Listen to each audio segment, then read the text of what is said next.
ভারতবর্ষ স্বদেশ আমার তোমাকে আমরা রহিয়া ধন্য হয়েছি ধন্য ভারত আমার ভারতবর্ষ স্বদেশ আমার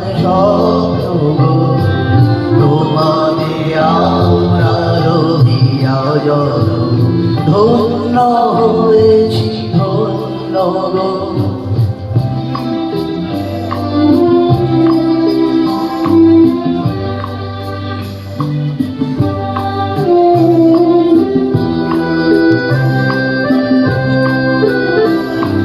কিরীটধারী তুষার শৃঙ্গে সবুজে সাজানো তোমার দেশ, তোমার